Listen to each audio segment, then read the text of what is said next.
So I'm very happy to have Florian Schütz here from the National Cybersecurity Center, NCSC. Quite an honor to have him here. He's heading that department or Bundesamt, yeah. Federal office for a couple of years now, I think, yeah. So, Florian, you got hired a couple of years. Who are you and where do you come from? You know, I'm asking that myself quite often. Who am I? So I'm an engineer by training. I studied computer science here at ETH Zurich. And then I figured out I'm probably not doing too bad at management.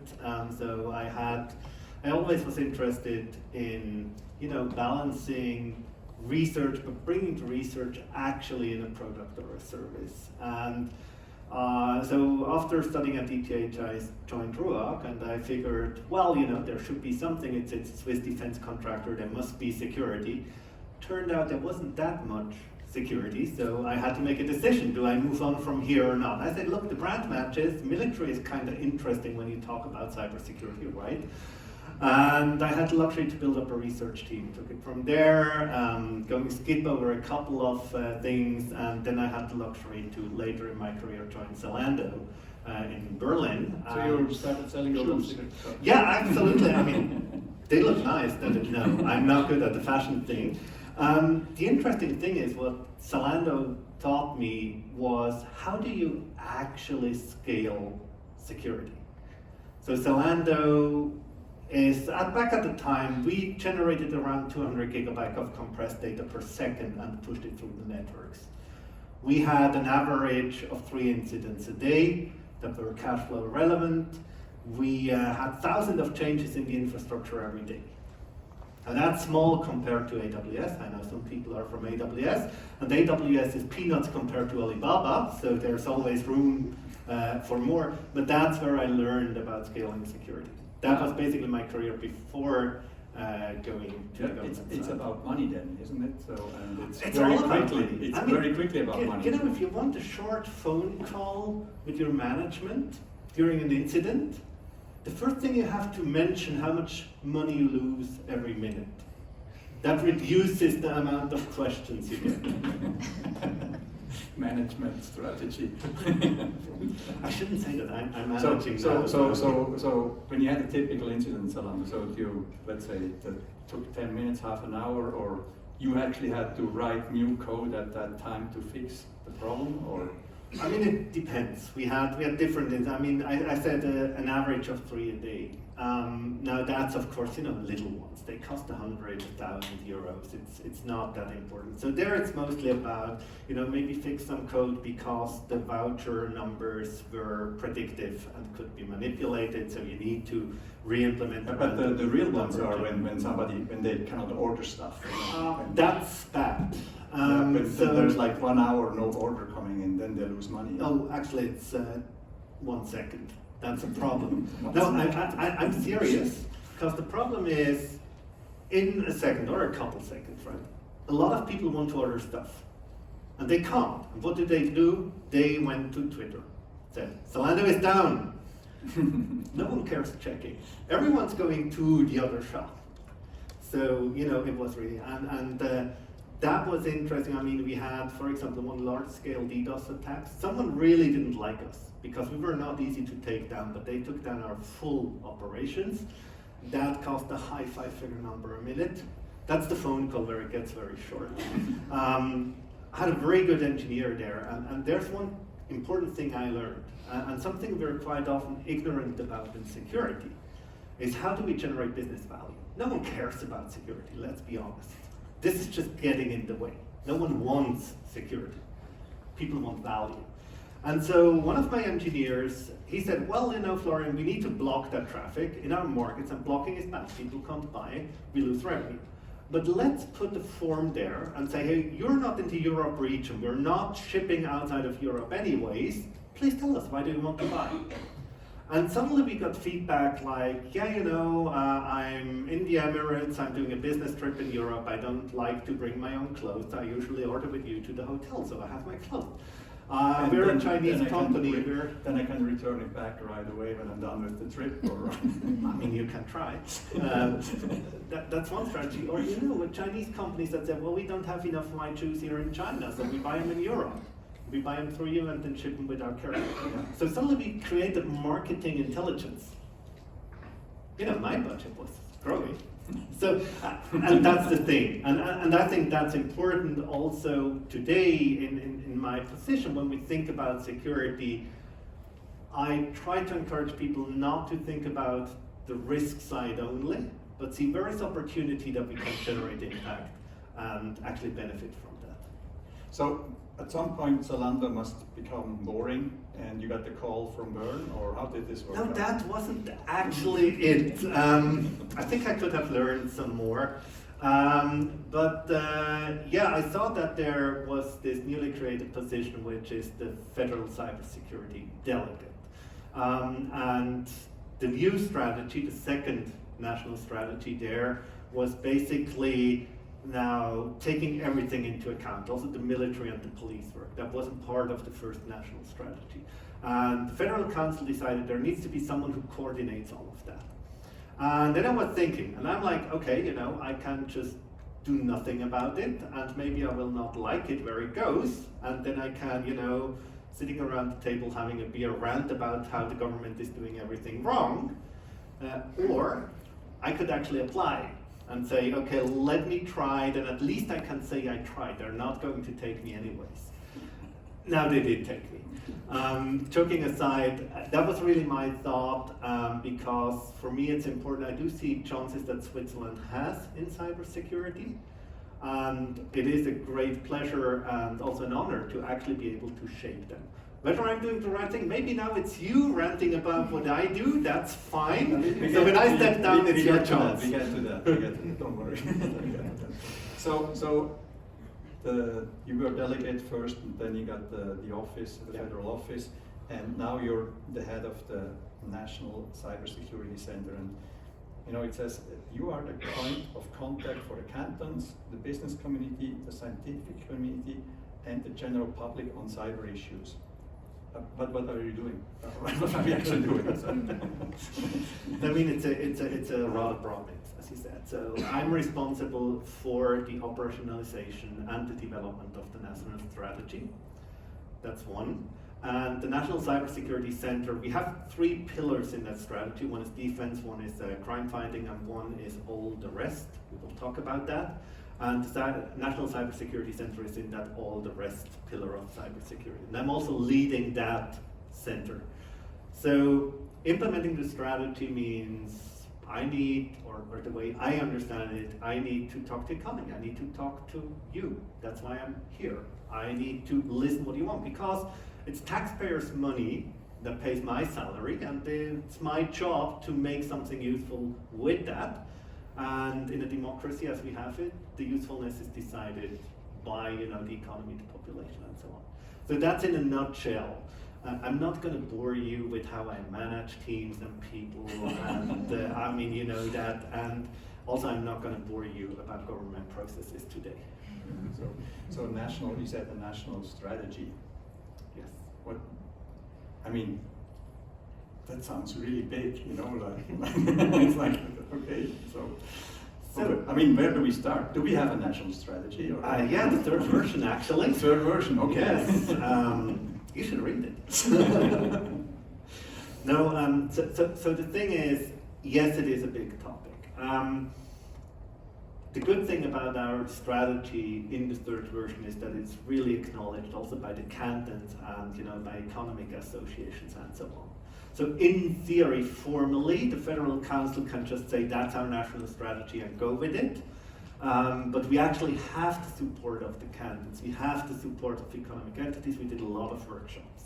Now that shows in the strategy, right? If you do a strategy with many people around the table, you've got a compromise. So it gets a little bit more complex. It's maybe not your 4-bullet strategy that fits on a napkin, right? It's maybe a little bit more complex. But I'm very happy that we changed two things, especially. One thing is the name of the first two versions. It was National Strategy for the Protection of Switzerland from the Risk of Cyber Security. Okay. And that's not only a long name, it's missing one thing. Do you know what's missing? You're an entrepreneur. When we talk about risk, we talk about as well. Yeah, that's the downside, the upside. Opportunities. Opportunities. That's opportunities. And when we look at which countries are successful in cyber, it's those that shape opportunities through their national strategy. And we didn't. We just looked at it from a risk side, and that's not attractive. Same for the business, right? It's you're losing money, you're getting attacked. So you're really trying to be less like the EU and prohibit stuff and a little bit more enable. I'm not going to comment on that. No, we're finding our way to balance between regulation and try to avoid it where possible. So Switzerland is not a country that likes regulation particularly, right? Problem is if markets don't behave, you might need it. But yeah, we're trying to more shape it in a way that, for example, we're pretty good at negotiations, for example, right? If two countries don't like each other, we're not that bad in helping them negotiate. It's one of the things Switzerland does this many, many years. Now, one of the problems in cyberspace is attribution is hard. It's mathematically impossible, but it's also hard if you don't want to be perfect. Anyways, it's something that's used more and more and more, right? So the question is there a niche where Switzerland could be like, look, we know you two maybe have an issue, you're maybe attacking each other in cyberspace and it's not following our rules of law, but maybe we can negotiate between you even though you cannot openly talk about who did what. That might be something. I'm not saying it is, but it might be, because the security of our country also depends on, offering a service towards the stability.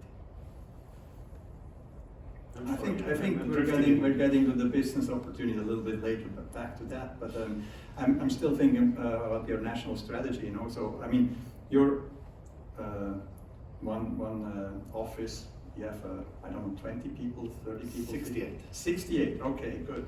68 people, growing.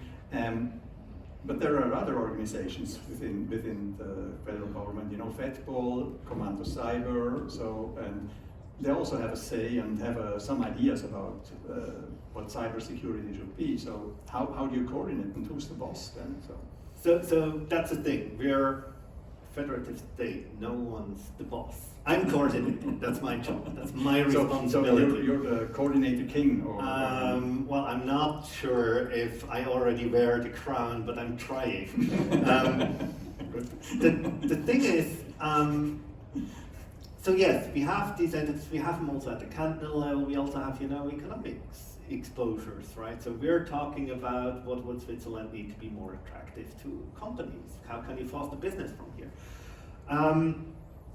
There's no one person responsible, but in the past, first and second strategy, and that's the second change I mentioned, it was basically my responsibility to implement the strategy and then say, I did good. So we changed that. So we now have a steering committee that is external. It consists of people from industry, people from civil society, people from the government, cantonal as well as federal level, and they actually sort of check whether we are doing a good job. And then yes, quite often I meet the head of the cyber command and talk to him and say, well, when should the military be capable to conduct military operations in cyber? Do we need a war for that? Don't we need it? The law is pretty clear. Do we need to change the law? And then he has a view, I have a view, and we try to find ourselves, then we put it down in writing, and if needed, we go through the process of, legislation or, proposed solutions to the Federal Council.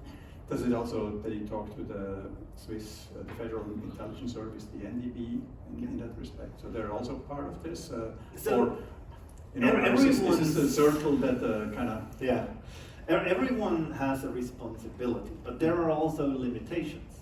So for example, that was one of the concerns, and I know you're maybe coming back to that, so sorry if I advance a bit. when it was decided that we are now a federal office in the Department of Defense. You know, how do checks and balances work? So just because we're talking to each other, it doesn't mean we share all the information. For example, I'm not giving vulnerabilities to the Federal Intelligence Service or the police. I could, if the national security is at risk, but I'm prohibited otherwise. And I think that's important, and that's in effect where we need to have the discussion, right? I sometimes get feedback from companies and they tell me, we're happy, you know, the National Cybersecurity Center is supporting us because we trust you. You don't have militia people that work for our competitor, right? And these are important questions that we need to look at. And also one thing that's very important that's quite often forgotten in the discussion is we're not planning for a government that works, right? Currently, you know, we have the Federal Council, it works, we have the structures, depending on your opinion, but we need to implement structures that are strong when people try to change governments, because we see nations can fail pretty quickly, if not engineered well. So sometimes it might seem overly complicated what we do, or, you know, I mean, come on, just, you know, you talk and then you fix it, but we have to implement rules and processes that protect our democratic values. I mean, you mentioned the other offices, you know, but there's also, I call these sometimes, you know, state-controlled companies like RUAG or Swisscom. You know, are they part of this, or does it extend also to other industries? You know, so? No, from our point of view, these are, I mean, Swisscom is critical infrastructure from our point of view. RUAG is important for the military as a supplier, right? So there is a critical supplier. But we do not exercise specific control over it. From our point of view, they are private entities where the government owns a majority of the share, but we are not exercising special control. So I remember you telling me once that you were checking, I don't know if it was other cantons or infrastructures or businesses, just to see if they have updated their firewalls and stuff like that. Are you still doing that? Are you still checking? We do if there is a certain danger, right? We don't do it. How do you know just it's a danger? as a How hobby. there is a danger? We have our ways. Sometimes you just know sometimes someone friendly tells you. And we, let's say, we have the possibility to see, also with our colleagues, monitor criminal infrastructure, for example. So if you're connecting to a criminal infrastructure, it's likely you have a problem, right? So we're not monitoring the network, for example. That's not possible in Switzerland. But, you know, police can monitor criminal infrastructures, and if you're connecting there, we know. The thing is, when we, for example, know there's an exchange vulnerability, you know, Microsoft was kind enough to tell us a little bit in advance, maybe, and then we know now we have a problem, right? Or they already put the warning out, but companies usually are very slow at patching. By the way, patch your systems. You're saving yourself a lot of trouble. You don't need the newest fancy technology to patch it. When Securosys launches an update, install it. The thing is, I know it's not always that easy, but really do it. It's most of the you know, successful attacks that we see is just because of non-patch systems. And so, for example, if we have a vulnerability in Exchange and we know this could go down bad and it could influence our stability in the country. 75% of Swiss companies earn less than $500,000 a year. They usually don't have a lot of IT budget. If you calculate it down, that's, you know, for security, 2,500 to 7,500, depending on the industry. So we know many might not be where they should be. So we scan, non-intrusive, completely passive. That's what we are allowed to do. We can't go further. And then we say, hey, you know, you got a problem here, please fix it. That gives different reactions. So that means we could Timo, when you get a call from him, you know something is wrong. Yeah. Yeah. And by the way, don't be that company that tells us we're no longer allowed to use their services. We had that we were banned from companies because they didn't like getting a call from us. We're like, okay, that's funny for us, your problem, not ours. Good, good. Switching a little bit here, so expanding on it. I mentioned you were started with Oli Maurer in the finance business, and then you got promoted over to the defense department, and there was news that quite a few of your people didn't really like to work for the defense department. And are you recovered yet, or is this still a problem for you? No, we did. So the thing is, people had their reason. I mean, there were different reasons. Some people didn't want to work in the defense department. Some people took this as a chance to reevaluate their career. They had reasons. Change always leads to lots of management styles. Reevaluate your career. Exactly. And you're not always sad if some people do reevaluate their career. Wanted attrition is this thing. No, but it was rough. We lost almost all of our GovCert. We lost some other key functions, and there were quite some doubts with our partners. And that's the thing, you have to understand we're not operating alone. We operate with partners, we're not going to name them, that's one thing we don't make public. And some of them have very clear policies that they're not contribute towards defense business, for example. Some of them have very clear policies that they base their collaboration on, and when you lose the people that have the main relation with them and the main trust factor and our experience, I mean, these people were in the business 10, 12 years, right? That's tough, but it's also tough for management, right? I mean, that's you can't say, I earned a lot of money, people did good work, it's good, and then now complain.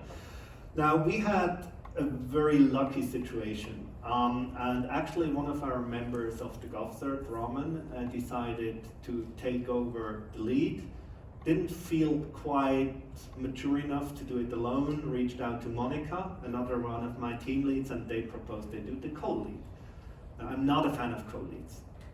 I don't like that model. But I was convinced. I told them, look, I'll give it a shot. I have one condition. If I call one person, both know what I said, and that works flawlessly.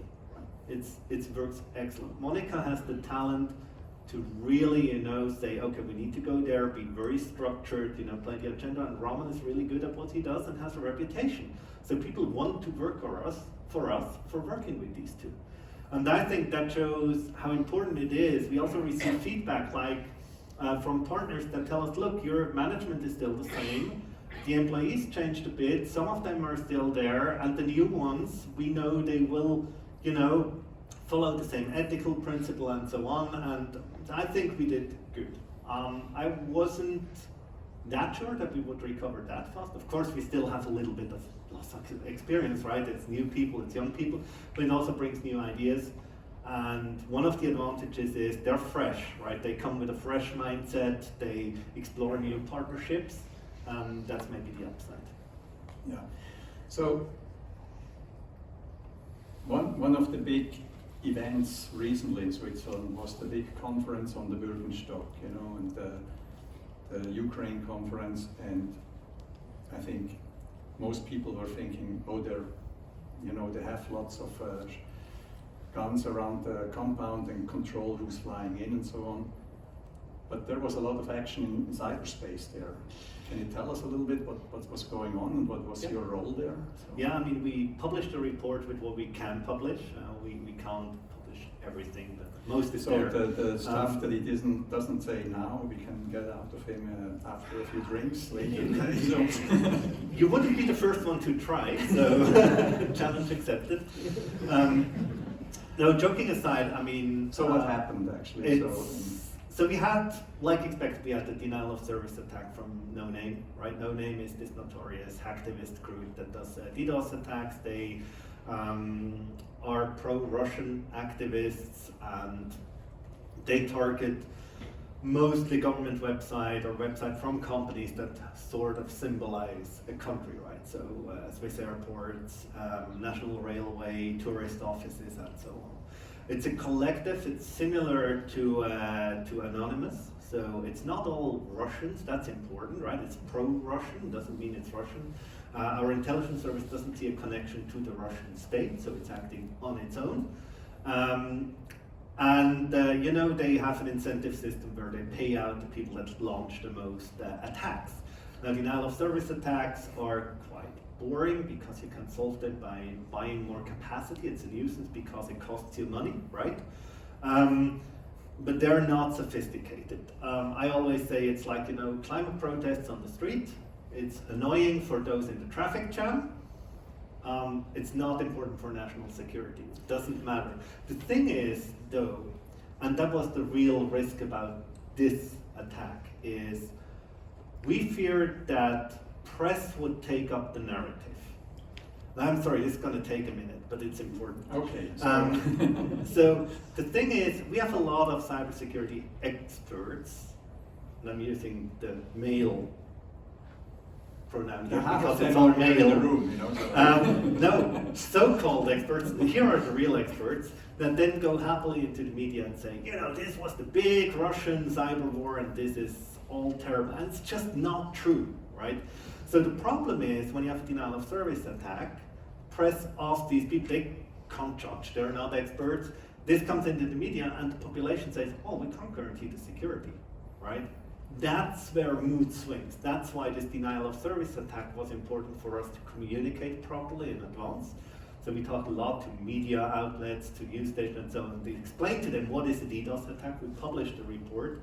And at the same time, when they happened, we were very quick at saying, look, that's what's happening, that's how big it is. So how much time did you have to prepare for this, or when did you know something that you actually have to do something? Same time as you, basically when the decision was made. I think that was roughly 2 months, right? And one thing we did was a risk analysis. Now, risk analysis is not only, you know, the conference itself, but also the VIPs that are in our country. How can you move from A to B? What is involved in technology? There's a lot of technology, even in here, right? There's a lot of technology that makes all of this work.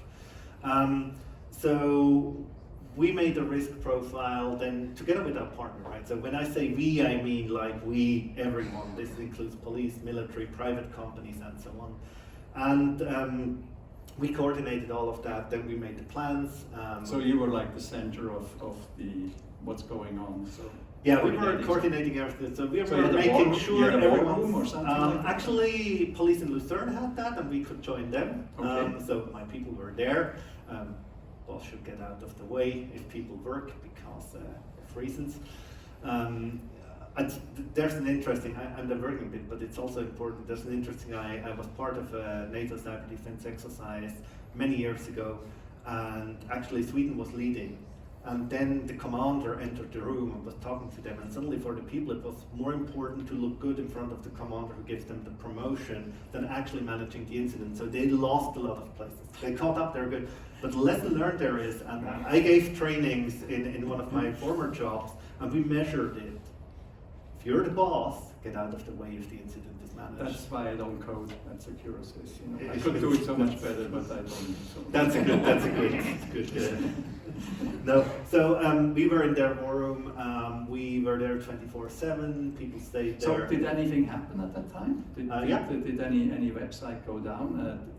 Did the other guys actually listen to you when you told them something? So yeah, actually they did. So the good thing about, you know, if you are in live operation, people have the same goal.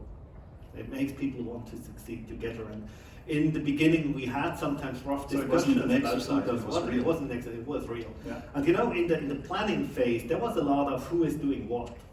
And you know, you have all these organizations like, we are doing this and you're not doing that. But in the end, it's about who has the capability to do what, and then sometimes you have difficult meetings. You let people yell at each other, then you give them a coffee, and they go on well, and then you move forward. The thing is, it's important that people understood they have the same goal. That was one of our jobs, to make sure everyone knows what they work for, everyone knows their place, their part, and then also we had incidents. I think that's one on the list, the public ones, where you know, some Some emergency organizations were attacked. People tried to enter there. Was it directly because of the conference? Was it coincidence? We're not entirely sure, but it was certainly something that triggered an alarm. We had manipulation of source data that was used for mapping system. Again, that wasn't a big thing in the end. We could sort of confirm it was rather low key, but it made us very nervous when you suddenly your maps are a little out of tune, or these kind of, or when you have little inconsistencies. We had one thing that wasn't in relation with the conference at all. That was a power outage in Bern on Sunday, but that kept us very busy because, of course, the first thing was, power is out. Press is asking, is this a cyber attack that's turned to the conference? And you have to do all that work. So we had a couple of attacks. I would say it was medium intensity. There could have been more. On the other hand, one has to ask himself, what's the gain in it, right? Attacks cost money. They're not just done for fun. But at the same time, they weren't little. I was asked in a discussion, so, there weren't really good attacks if you could defend, right? And I'm like, that's one way to look at it, but maybe we are not as bad as you think we are. That's just beginners trying to I think it wasn't super intense, but it was not nothing. Mm-hmm. And it was interesting to see the dynamics. That's the joy, right? Especially with the hacktivists, you can actually follow their discussions. And when you see them getting frustrated, that's a little bit of joy. So that would be the follow-up question. Where can you actually see the discussions of the activists? It's public channels, so everyone can. But it's a good question actually, and there's again another thing where there are limitations, right? So we're not the police. The police can actually have cover identities. The intelligence service can. We can't, right? We're not allowed to do that. So if it's public, it's there. Otherwise, we collaborate with police, and we could ask them whether they know things, or we can ask you asked about the collaboration with the intelligence service. Police is Canton, we had the federal police too there. So we have both, right? But the main contact, so the main responsibility is with the cantonal police, right? And so they are also our main partner. Still, federal police is in there. It's really that mix that's where Switzerland can be a little complicated because of the federal system, but at the same time, if you get the people around the table and you can coordinate them well, it's a very resilient system. So it was more management for you than anything else? For me, it was not a lot of work really. It was really my people doing it. So I can't claim that. For me, it was more troubleshooting, helping when organizations didn't get along or didn't agree on the task, doing mediation things. That was my main task. I was very happy that two of our new employees, actually, you have to see this new team, right? Their first mission was the protection of the World Economic Forum. When we got a call 22nd of December, please help. And that was a completely new team working on that. And it was actually two members of the team that took the responsibility. Monica and Roman, that I mentioned, were basically just there helping them, guiding them. And I'm very proud that they were able to pull it off, because you got to realize this is not a small thing. Today I get requests from abroad where people that have the same position as I have in other countries ask me, how did you do it? In that short time, that well coordinated, how could you achieve it? And that's really the employees that did it. Yeah.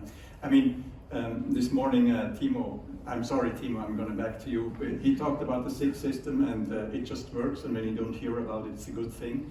With Birkenstock, we didn't really read much about cybersecurity incidents or anything, so great, thank you very much, very good job for you and all the other teams there. I think that was quite a success for us, for Switzerland, that's when you put the chest pumping and say Switzerland is good, Yeah, I think we've proven that we can do something if we just get together and do it together. And that's one of the challenges, right? Because when we don't have a mission, which is most of the time, because we're still lucky, happy, and can enjoy life, but then it's a little bit more difficult. And that's really one thing where I think I can contribute a lot with my job to actually try and make organization and people understand there's enough work for everyone. Let's try to focus on where we're good and let's work together. So switching gears again, so a little bit looking at the upcoming new challenges that we have in cybersecurity, you know, so everybody's talking about AI. Let's talk about these attacks. Are these fully automated AI attacks, or are you going to start using AI to defend against these attacks, or what's happening? Is AI a topic in your office? It is. It's not our main topic because most of the issues can still be solved with statistics. Don't underestimate statistics.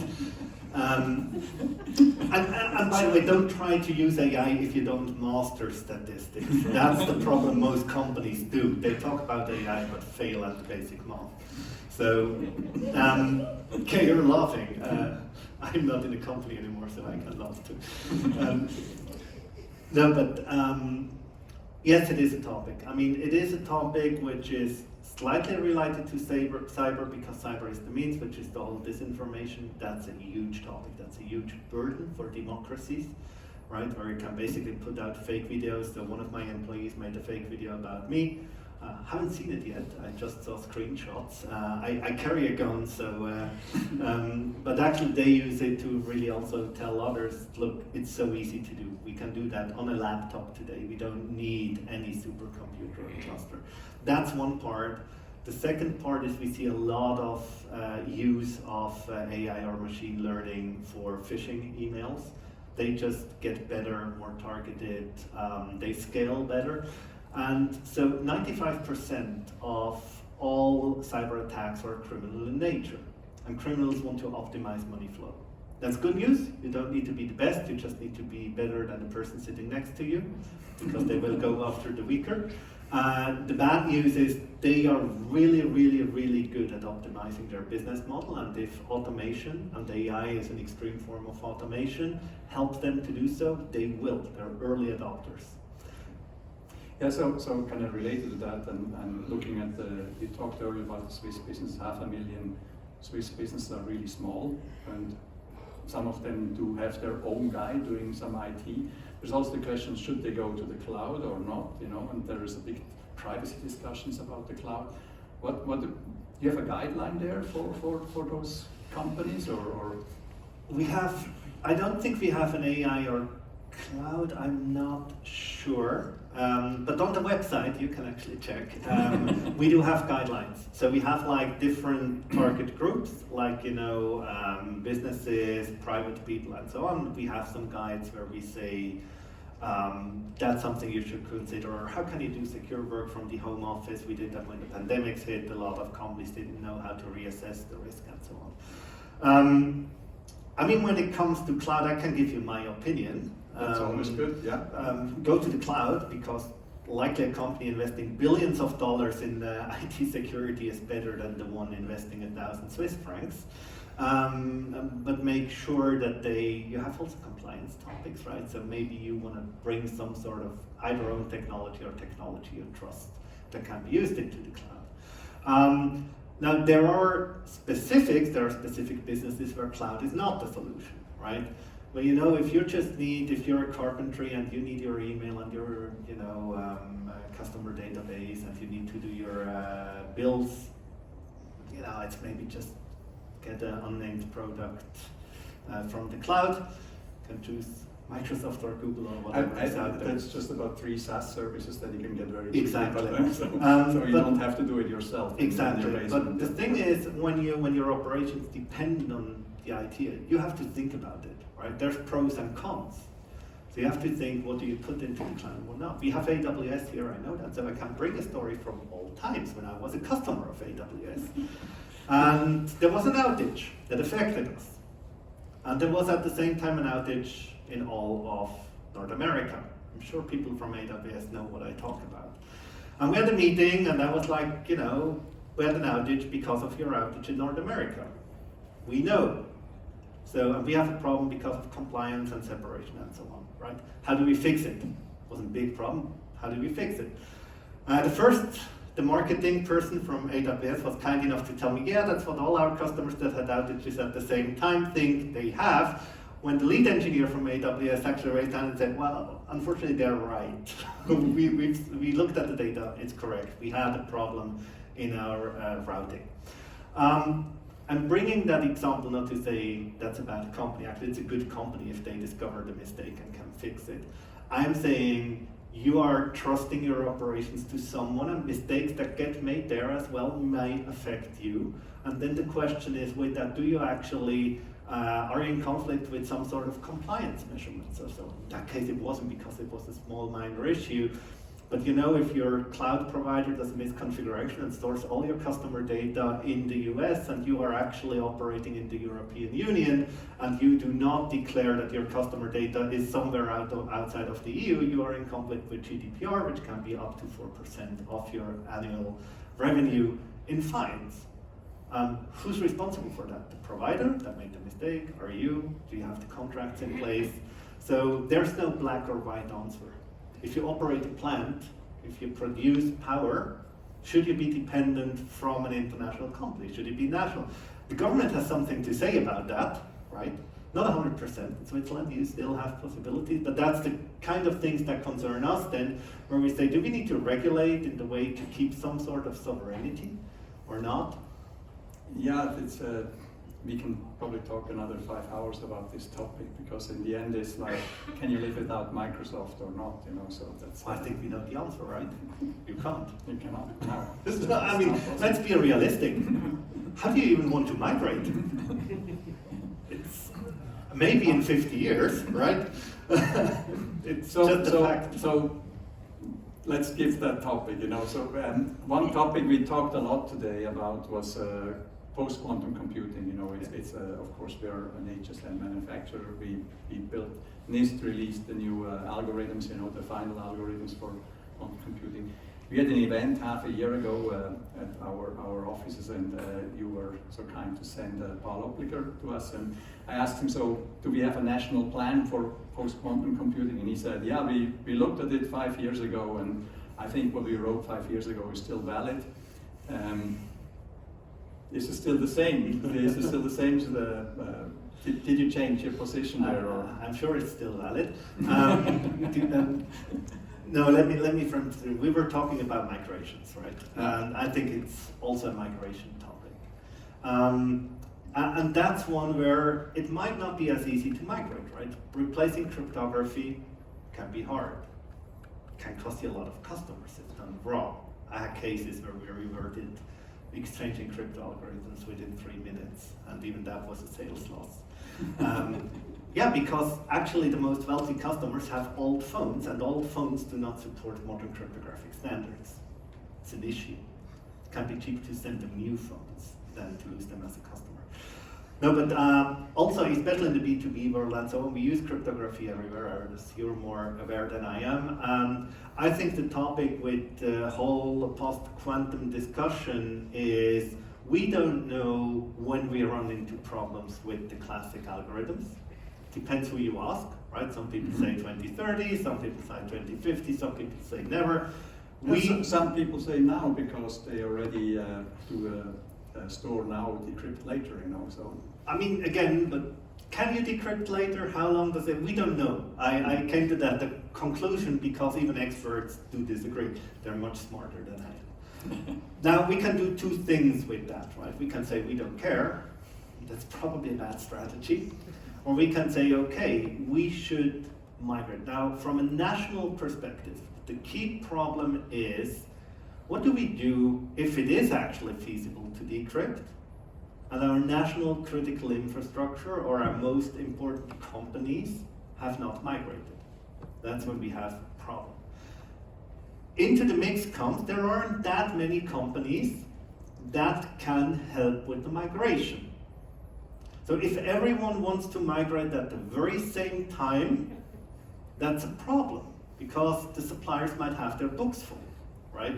Yeah, but just because it's a lot of work, it's not the. No. I'm not saying we're not doing nothing. I'm just explaining the reasoning. So the question is now: should we, on a national level, in a country where usually economy says government hands off our economy, we do it on our own, we fix that. Should we actually say no? This is so important that we intervene. I think there is a chance that we could actually add value by planning the priorities out and actually especially stimulating, especially national critical infrastructure. I mean, that's kind of, I got a question from the audience, and that's kind of, do you have a Q day, you know, so when you think the quantum computer is here, or what you kind of mentioned, let's get a schedule out when we should do this infrastructure. Or so I think one thing is just take a random number between now and 2040. What I would do is I would plan backwards. Let's take a random number in time and let's say to get there, what do we need to have updated, right? What is most important for our national security? Again, my job is national security. My job is not your security. I'm sorry. That's your job. I have to put the framing conditions so you can be secure. That's my job again, but you have to do it. So, and then plan backwards. And I'm sure if we would do it, I think it wouldn't look that bad. We could do it in a couple of years, maybe 5. I'm tossing a coin again, right? But I think we could do it. We could plan it out. Now again, I don't know the English word. We need to be careful. We don't do Planwirtschaft in Switzerland. We're not in communism. But then again, I think some structuring, some help from a government side could be beneficial. Is it a priority currently on my desk? I'm sorry, no. Why isn't that? Now again, no, you can change it. You can change that. And that's important. We have limited resources. Now, everyone in government is complaining they don't have enough resources. So it's a fact, we have limited resources, so we have to prioritize. Now the question is, how do we prioritize? We prioritize from political will.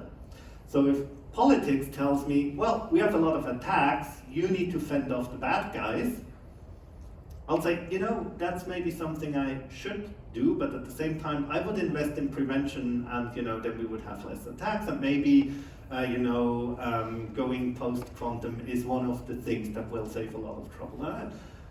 The thing is, I'm preaching to the choir, right? I'm part of the administration. I'm basically telling them, look, that's what I want to work on, and that's what I don't want to work on. That's a bad position.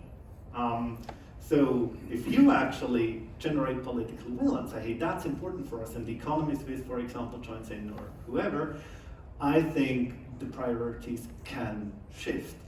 Now again, I think it's an important topic. I do think it is something where definitely a national view could help. I don't think it would be something where we would really drive the implementation, but where we would be more like a servant, where we say, okay, let's look at the dependencies, let's look at the criticality.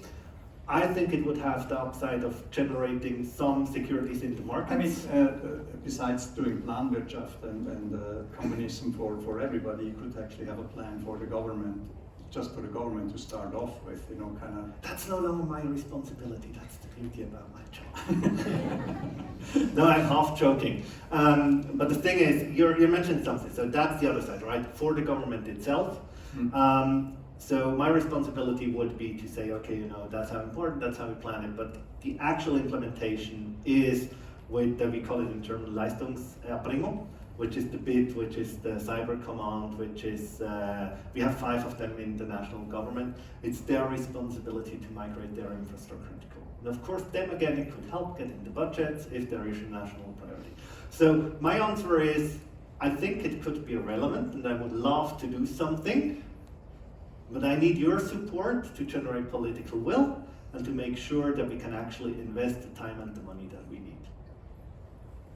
Good. So, we talked about 3 future challenges: AI, cloud, quantum computers. Do you see any other challenges on the horizon, or that really kind of make you turn at night, not sleep? I sleep very well. I'm too long in the business to not sleep well. And I actually like the challenge. I mean, you can't do that job if you don't like the nitty-gritty details of it. I think it's a good question. It's a really good question. I don't think it's bound to technology. There will always be new technologies and progress. One thing that I like to wrap my head around is, with these limited resources, with the limited investments we can do in security, by we I mean each and every one of you, you as a private person, you as a company, we as a government, how can we actually harness what we have and make it efficient? Now, on a personal level, that means, how can we allow people on the street walking there, likely not cybersecurity engineers, understand cyber risk better?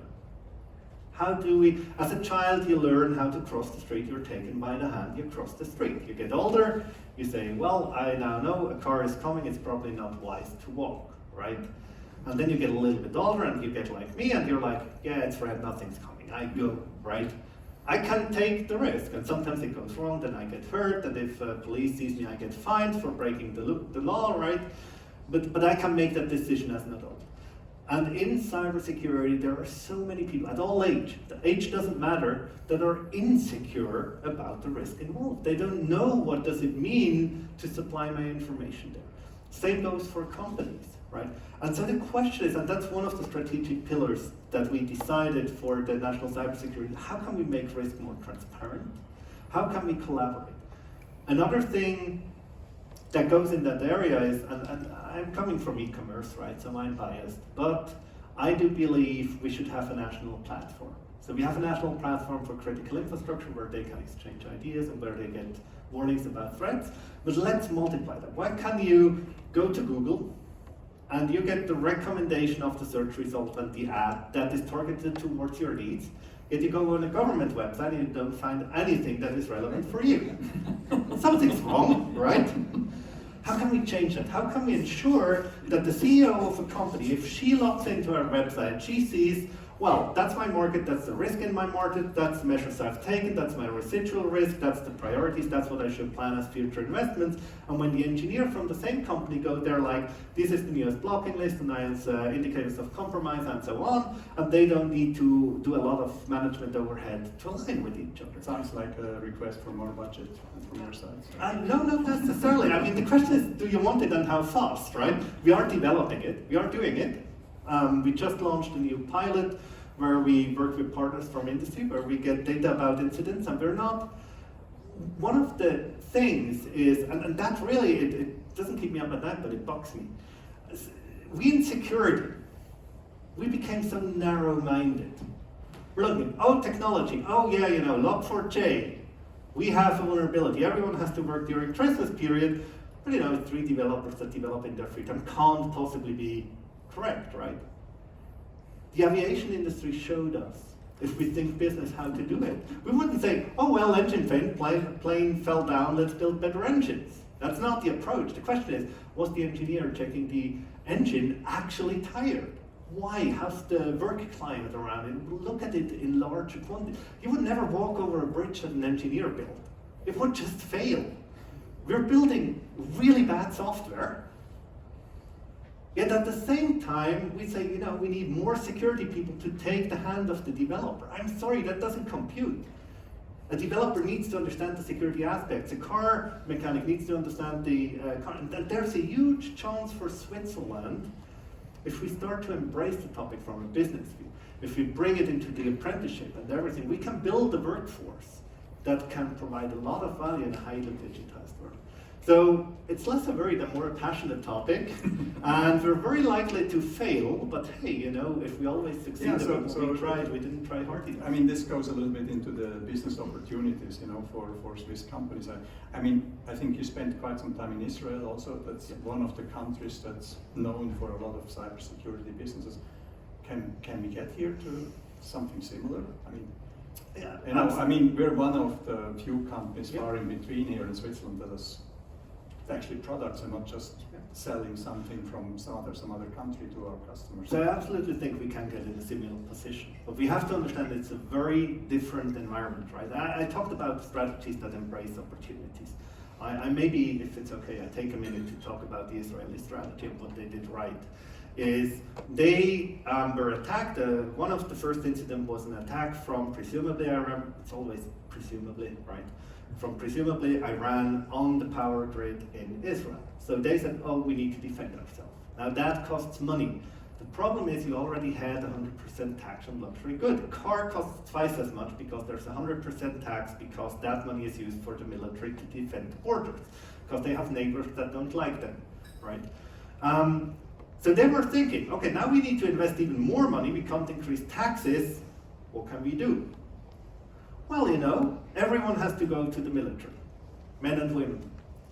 So if we educate them in the military and cyber matters, and then they go, some of them go to university to study, some of them go to found companies, and we make it easy for them to found companies, and they sell products abroad, that brings foreign money into the country that we can use to pay for protection. Now that thing went wrong. That was the first try, it was a good try, but the main export market was the US. What does the US do if they like something? They buy it. Yes. So if they like Securosys too much, they try to buy it. And then I'm like, I don't like that, and we need to talk, but... So the problem was they were selling to companies and no more foreign money coming into the country. So that was actually when I was there, where the stock market announced that they will support startups with knowledge about, you know, financial things and so on. Engineers are often not good at finances, many startups are not good at business. So they would support them if they get listed at the Tel Aviv stock market if they are successful. And that's how you keep the knowledge in the country. Would that replicate in Switzerland just as is? No, of course not, because even though we might have our frictions with some of our neighbors, we're still getting along very well. Luckily, right? We're in a very peaceful environment still. Not looking right? forward to 100% luxury tax now. No, but that's the thing, we have a different setting. So we can't just copy, but for example, we do have very good education. Apprenticeship is a value that is all around the world. People envy us for it, right? You have very well educated people. We have some of the strongest universities. We have a very strong economy that can actually employ these people. We have family businesses, right? We're very bad at risk capital. You're a startup and you want money, good luck, right? You're maybe getting your first half million. Right, no, I mean, it's a fact, right? You get your first $500,000, but that doesn't get you anywhere. You need after proving your worth, you need 20, 50, 100 million, otherwise you can't compete on global markets. Many Swiss startups think the Swiss market is how it works out there. It doesn't, right? You're right. And money is king. Money is king. Simple as that. So the thing is, but when we look at the hype cycle, if we look at Gartner quadrants and so on, right? Managers, we need to use Gartner. You see that cybersecurity is a maturing business, right? And so a lot of companies start to say, well, we don't need the newest hype, right? We want a partner that is reliable, a partner that is there in 10 years. That's what we have in Switzerland. We have companies that are hundreds of years old, that are reliable partners that went through economic crisis. Can we do that in cybersecurity? Can we do that in IT? I believe this has a value. Now, I'm no economist. I talked to people at St. Gallen at the university and asked them, when do you come with a modern economic theory about digitalization? I didn't see one, but I do think that's potential for Switzerland. Yeah. So I think that there's potential, you know, but looking at the companies we have here, the partners have here, you know, I don't think we can do it on our own. So we have to work with partners. You know? Yeah. It's And that's fair, right? I mean, you work with distributing partners, you work with partners abroad, and so on. That's all good. I mean, there is The no question viable is- company in Switzerland. You know, there is about 7 in the US or so. Yeah. You know, one is here. Thank you, Fortinet. You know, but, Absolutely, but we can't. So I had that discussion with an unnamed country neighboring to us, and they were like, we want to build up our own economy. We want to become independent from everyone else. This is not going to work. This is a globalized market, right? I don't think we are strong in every aspect. I think quite often it might turn out that either we have niche products or we have IP. Selling IP is a good business. You don't need to have everything. So the question is also, and that's the second. Now I'm moving a little bit away from what can we do as Swiss companies. I think we have to understand the global supply chains. We have an interesting dynamic currently around the globe, and I'd like to take the chip market as an example, because you know the chip market better than I do, and you will correct me if I'm wrong. So the chip market benefited from global economics. So the idea was we have globalization, everyone is buying or everyone is contributing, and no one has an interest to disrupt the supply chains and nationalize technology, because otherwise everyone is hurt. So we have chip design in the US, and we have the manufacturing actually in Taiwan or South Korea. We have the machines that come from the Netherlands and so on, the chemicals that come from somewhere and so on.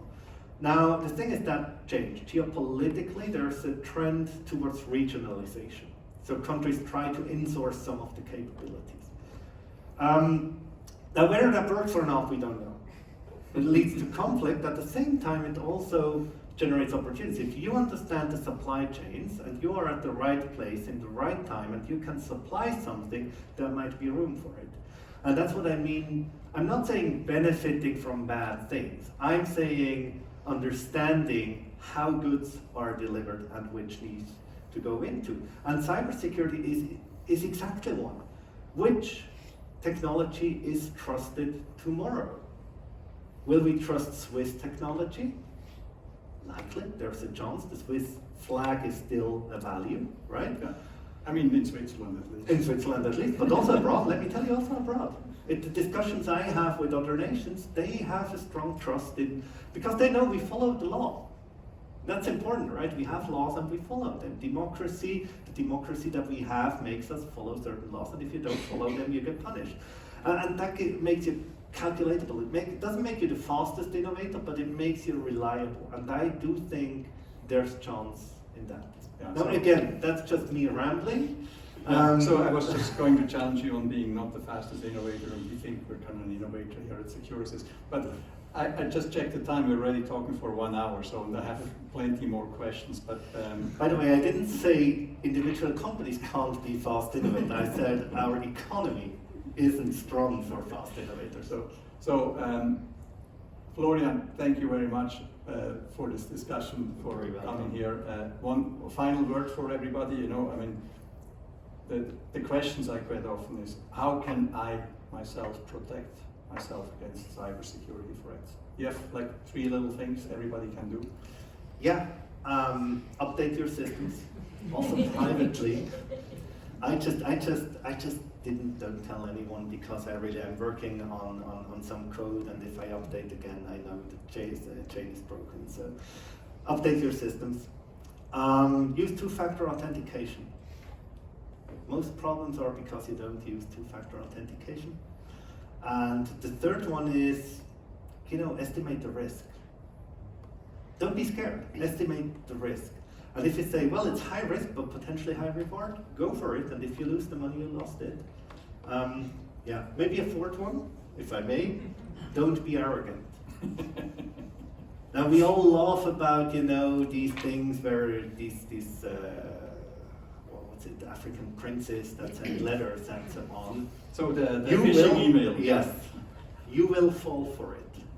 If it's made well enough, or even if it's made bad and it hits you in the wrong moment, you will fall for it. I will. And there's a very interesting text, you can Google it, from a security specialist that I actually fell for a scam. And he explains through all the stages how he fell for it, even though he was very aware in the beginning that this is a scam, and lost a lot of money in the end. So, if it happens to you, talk to us. We're here to help. Report it through the reporting form. Don't keep it private. Don't be ashamed. It happens to every one of us. It happens to the best of us. Let's just be transparent, and let's try to make it as difficult as possible for everyone who's trying to rip us. Cool. Thank you very much, Florian. Thank you.